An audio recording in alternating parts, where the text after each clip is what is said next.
Hello and welcome to another episode of Raw Politics. Ladies and gentlemen, in politics, nothing matters more than interests. It is said that when the interests of politicians align, they are quick to put aside their differences, real or imagined, and work together. That is why you'll find people who have called each other very serious names, people who have assigned each other very ugly monikers, putting aside their past and working as if they were brothers from the same mother. That is because their interests are aligned. And should they have different interests, even people who are walking, holding hands, will start tearing each other. That is how politics work world over. It is a game of interests. And so here's the question. What do you think is the main interest of a sitting member of parliament today or an MCA today? Well, in most cases, it is to get re-elected or to upgrade to another position, unless in very rare cases where somebody is giving up on politics, like the case we once had in Embakasi East, where the MP said, I am no longer interested in politics, and they left. Then Babu Wino came in. Now, the people of Mount Kenya have made it apparent that Rigathi Gachagua is their spokesperson. I had told you how Rigathi Gachagua became their spokesperson. William Ruto, for the sake of the country and for the sake of moving the country together, brought Raila Odinga on board. This is something that Kikuyus, and by extension, the people of Mount Kenya, did not like. Why? In 2017, they went to election with the promise from one Uhuru Kenyatta that he would send Raila Odinga to Bondo permanently. And so they voted overwhelmingly. 87% voter turnout. But in 2018, because of what I told you about interest, the interest of William Ruto and that of Uhuru Kenyatta were no longer aligned. However, the interest of Uhuru Kenyatta and that of Raila Odinga were aligned. So what happened? Uhuru Kenyatta abandoned Ruto for Raila Odinga, and he endorsed Raila Odinga for presidency, the same Raila Odinga that he had promised to send to Bondo. Kikuyus and the people of Mount Kenya at large did not like that. They saw it as a betrayal, and for that reason, they turned against Uguru's government, a government that they voted for not just overwhelmingly, but twice in the same year. So, the Kikuyus had made it clear. The people of Mount Kenya had made it clear. Raila comes in, we get out. However, I told you that even though Ruto believed in that, because the president made it clear that he did not like this mongrel government, even though Ruto believed in that, there is what is ideal and there is the reality. And as a president, standing with the ideal when the reality is better for the country is just being too naive.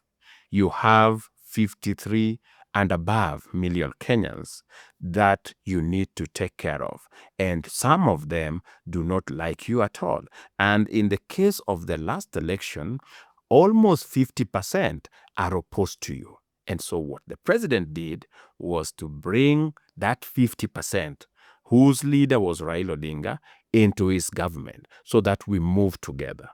Of course, as expected, the Mount Kenya people, especially Kikuyus, walked out of a government they had formed. And this time they promised that they are going to teach Ruto a lesson. They were going to make him a one-term president.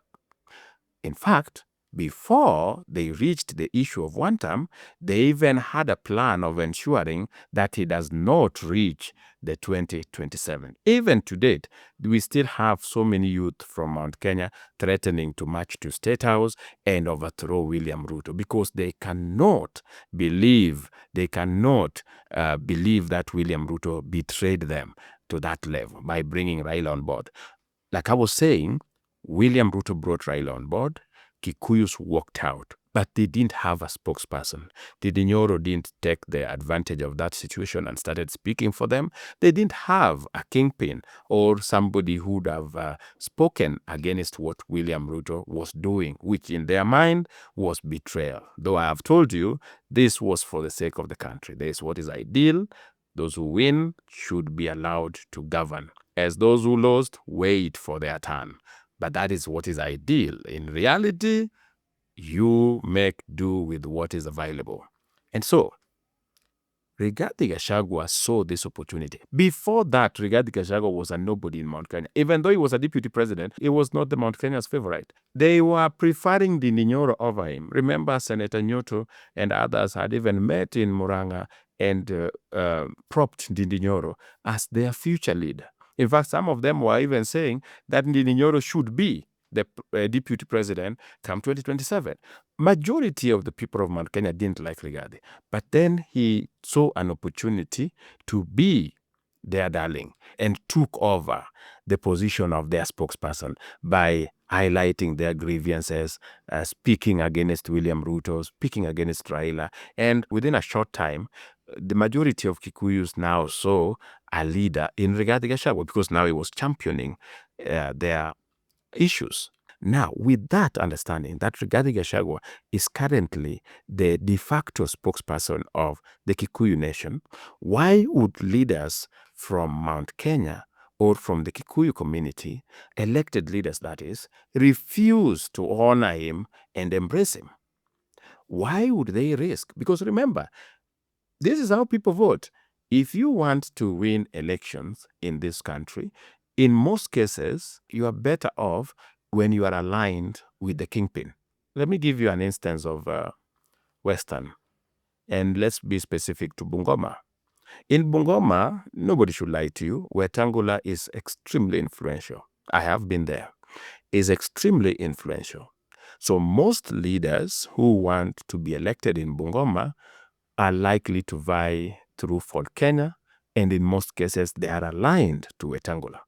It's not like it is a guarantee that you are going to win, but it makes things easier. It simplifies things, as opposed to going to vie either as an independent or somebody who is opposing the kingpin. The same case in Luo Nyanza. In Luo Nyanza, getting an ODM certificate, meaning an endorsement from Raila Odinga, is almost the same as getting elected. Some people get the certificate and they start planning their maiden speech in parliament or county assembly. So the best way always is to side with the kingpin. Why? Because it makes things easier. That is how it works in this country. It's not ideal, but that is how it works. I told you, ideal versus real. And reality is that you need to side with the kingpin. So why are these people not siding with the de facto kingpin of Mount Kenya, who is Rigathi Gachagua? Why are they willing to lose it all? Why? Well, ladies and gentlemen, it all has to do with Rigathi Gachagua's character. I want to share with you that none of us is perfect. So everybody, including yourself and I, have weaknesses. But what defines us is if we have strengths that can overshadow these weaknesses. We say so and so is a bad person, not because they do not have specific strengths, but because the weaknesses supersede these strengths. We say somebody is a good person, not because they do not have weaknesses, but because their strengths overshadow these weaknesses. They cover somehow. Rigathi is one of such people politically speaking, who have certain weaknesses that outweigh his strengths. And that is why I said what pulls people away from Rigathi Gachagua is his character. Remember, before he was impeached, there were rumors that MPs could consider collecting signatures to impeach the deputy president. When Rigathi was asked this, he was very categorical that that will flop. Why? Because no MP from Mount Kenya would dare sign to impeach him, because that would be equivalent to signing their political death warrants. They would have died, politically speaking, because I told you, people side with the kingpin to get elected. These people ought to know better and side with Rigathi and reject any attempt to impeach him. But that is not what happened. Over 90% of legislators from Mount Kenya voted to impeach Rigathi Gachagua. And they've been saying, even today, that if the opportunity was granted to them again to impeach Rigathi Gachagua, they will impeach him. Why? Because I told you, ladies and gentlemen, Rigathi's character. So what do I mean by his character? There are three things that those who have worked with Rigathi Gachagua will tell you that he is proud of. Okay? Rigathi Gachagua is very arrogant. Whether you watch him through an interview, whether you see how he talks with fellow leaders, he is extremely arrogant. And it's not as if he's the only arrogant leader. However, arrogance do scare away leaders. Leaders are not going to relate with you when you serve them nothing other than arrogance. Case in point, Rigathi Gachagua was nominated to be Ruto's deputy. But his political background was a first-term MP. He was assuming a very superior position. However, his political experience was not that developed. So, how would somebody handle that situation? By engaging senior people and learning from them so that you build yourself in your new position. But that's not what Rigathi did. Rigathi came in, he was a dictator. Remember when Moses Kuria was saying, once a Dio, always a Dio? Moses Kuria, politically, is senior to Rigathi Gachagua. He's been in parliament for long. He's been involved in politics for even longer than Rigathi Gachagua. But Rigathi Gachagua served him with arrogance, would dictate to him like a kid. He didn't like this. Same as Kavogo and others. These people made it clear that they didn't like the way Rigathi Gachagua was treating them. He didn't have any respect for them. He would treat them with arrogance. Even members of parliament, when they were talking, giving reasons why it was very easier for them to impeach Rigathi, they said that anytime they went to engage Rigathi, he engaged them with a lot of disrespect and arrogance. So that arrogance, while it doesn't make the common man abandon a leader, and I want to explain why, it really scares away fellow leaders. For common men, the reason as to why they don't care whether you are arrogant, etc., is the nature of relationship you share. You see, the people who support Rigathi Gachagua today in Mount Kenya do not support him at the same level that a fellow member of parliament would support him. Because this person can meet Rigathi Gachagua, they can have tea, they can engage. And if Rigathi Gachagua is not going to treat them as friends or as fellow leaders, they are bound to stay away or to run away from such character. As for the common man, we just have minions. And minion is not an insult, so don't frown again. Minion is somebody who believes that a certain leader is so perfect that there is no mistake they can make. In short, they have a lot of faith in that leader, in whatever that leader says. And the world is full of political minions. Don't confuse this with sycophants. Sycophants are different. These are people who support a leader or support a specific person or a specific agenda because of what they intend to gain or what they are gaining already. So somebody gave you a job, you are now singing his praises. If that job is no more, you start insulting them. Those are what we call sycophants. Minions don't care whether they are gaining or they are not gaining. They believe their leader is the best person. So arrogance, Rigathi's arrogance, is not affecting how he relates with the common Kikuyu person. But Rigathi's arrogance is keeping away members of parliament. Is keeping away some members of county assembly. They are saying that even if we were to lose our seats, this is not somebody we can engage. This is not somebody we want to associate with. Let it be. But that is not all. Rigathi Gachagua also suffers from something we call hubris. Hubris, in brief, is just thinking of yourself more important than you actually are. So it's a case of, in reality, you are here. But according to you and at the back of your mind, you're persuaded you are here. See? So that is where the challenge begins, ladies and gentlemen. Because for Rigathi, you saw how he reacted when he realized that he was getting impeached. It shook him. He didn't believe that him of all the people, because according to him, he had said this plainly during his rallies in Nairobi, that it is impossible to impeach him, that nobody can dare do that. He thought of himself as a co-president. Imagine that. And because he believed he was a co-president or somebody that was invincible, it was difficult to touch him.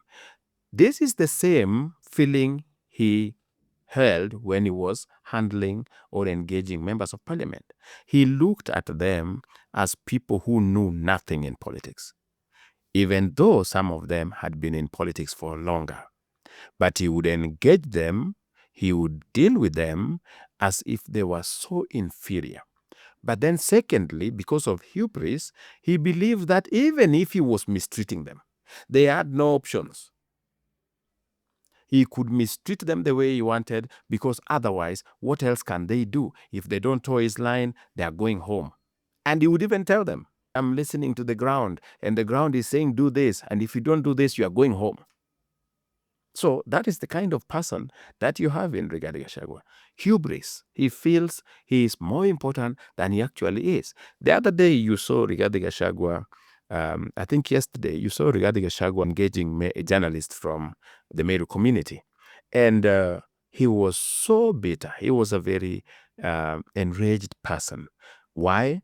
Because in one of his stopovers, I think some people showed him placards praising Ruto and Kindiki. And Rigathi responded to this with a lot of anger.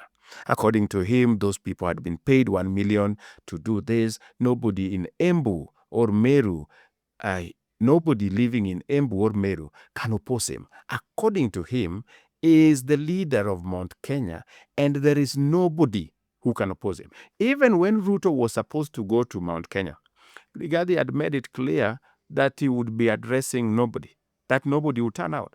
When people turned out, he changed the story that those people had been paid to turn out. Thousands of people had been paid to turn out. He even said, now go and eat the money. But we know the person is going nowhere. I am your leader. Today, Rigathi Gachagua was in one of his rallies in Meru, and he forced the audience that was around him to say that he was the leader of Mount Kenya. He would be shouting, who is the leader of Mount Kenya? And the people will be like, it's him. Can you imagine that? You believe you are so superior or you are somewhere when the reality is you are here. Because Rigathi Gachagua believed nobody in Mount Kenya can oppose him. Yet, the elected members of parliament, majority of them don't even listen to Rigathi. And the same case is with most MCS. They don't listen to what he says, etc. So look at that situation, ladies and gentlemen. Hubris usually keep people away. And the third thing that, in my opinion, make it difficult for members of parliament, especially from Mount Kenya, to work with Rigathi is what we call inferiority complex. I would have used superiority complex, but then you see, inferiority complex make you become so abrasive when you are competing. So Rigathi doesn't know anything civil when people have different opinion.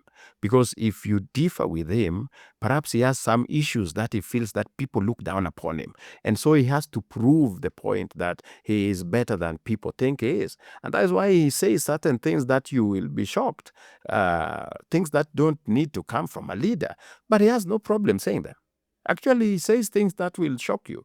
However ludicrous they are, however far-fetched the statements are, Rigathi Gachagua makes them. Why? He is so busy to prove a point. He feels unnecessarily inferior.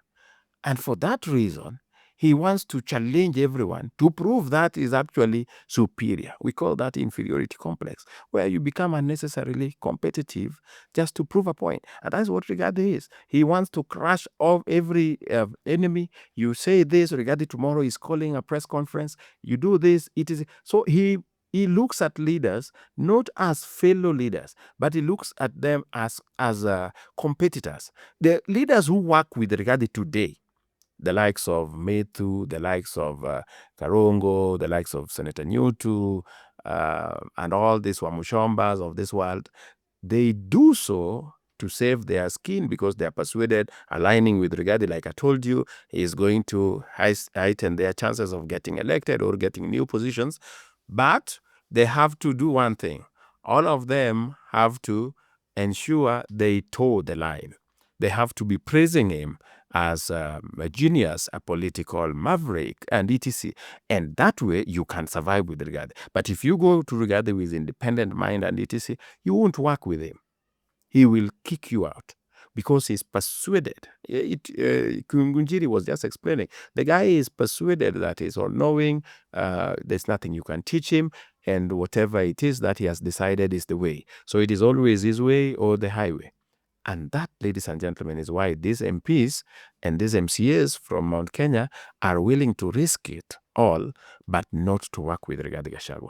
I hope I answered this question because one of you was asking, how comes, what is it that is so off-putting about Rigathi that MPs are willing to risk their positions or re-election or even going to their constituencies? And I've told you, the man is arrogant, he suffers from hubris, and of course inferiority complex. And this combination make it very difficult to work with Rigathi Gachagua. Not that he is an evil man per se, but because of this combination, Rigathi Gachagua has no boundary in terms of what he can do. Because for purposes of getting validation, he can stoop lower. For purposes of showing other people that he is better than etc., Rigathi Gachagua can do virtually anything. There are those who argue that no, you are so wrong about this. The reason as to why these MPs and MCAs are rejecting Rigathi Gachagua is because they have been paid by Ruto. That is that narrative also. This one doesn't work for two reasons. I told you that what do you think is the main interest of a sitting MP or MCA today? Is it to be paid by Ruto or to get re-elected? Because being paid by Ruto might be a one-off thing, but getting re-elected means access. And these members of parliament, ladies and gentlemen, I can tell you, this is why people are fighting over these positions. They are positions of privilege. You have access. A member of parliament can walk to an office, an office of a permanent, of a principal secretary, of a PS, and have a conversation about a tender and etc. And so these people make a lot of money through these businesses that they do with the government. And that is more money than they can ever be paid. If anything, remember in the last, in moving into the last election, majority of members of parliament who were sitting members of parliament were not associated with Uhuru Kenyatta. The claim was that Ruto had paid them. The question is, between Uhuru Kenyatta and William Ruto, who do you think has the money to buy MPs if it was a matter of money? It is impossible for Ruto to outspend Uhuru Kenyatta. That is unseen. That is unimaginable. It's not going to work. So, ladies and gentlemen, the issue of being paid does not play here. Because if it is about money, they can make more money elected. Let's say somebody knows that they are going to be governor. If they align themselves with Rigathi Gachagua, why would they go for Ruto? And the money that is being quoted is usually peanut when you talk about an MP. Because if you talk about an MP getting 2 million or getting 5 million, that is something they spend in a week, especially when they go back to their constituency. The money that would make an MP say, it's okay, I don't want to get re-elected again, would be serious and something that William Ruto or even the government cannot sustain anyway. Okay? Because if you are going to sustain people through paying them, then make sure you pay them every now and then. Otherwise, they are going to abandon you and go to Rigathi Gachagua. So, ladies and gentlemen, the issue of being paid, I don't think it plays. I could be wrong, but I don't think it plays. It doesn't make political sense. That is what I wanted to share with you. If you found value in this video, let me know in the comment section below. If you disagree, what I'm starting to like is that even when you people disagree, you've started to disagree with decorum. The insults that were coming initially, I think such people left. So now we just have people we can converse with. I can have a different view from yours, but that does not make us enemies. The videos we make about Rigathi doesn't mean that Rigathi Gachagua is our enemy. We are just pointing out the politics of the day and the areas where Rigathi Gachagua might have messed. And in this case, I was just telling you why the MPs and MCS, majority of them from Mount Kenya, are not interested in working with Rigathi, even if it is going to cost them their seats. And so, if you found value, let me know in the comment section. Also, don't forget to like this video and share it with friends. Otherwise, if you want to know what is likely to bring Rigathi Gachagua down, watch this video.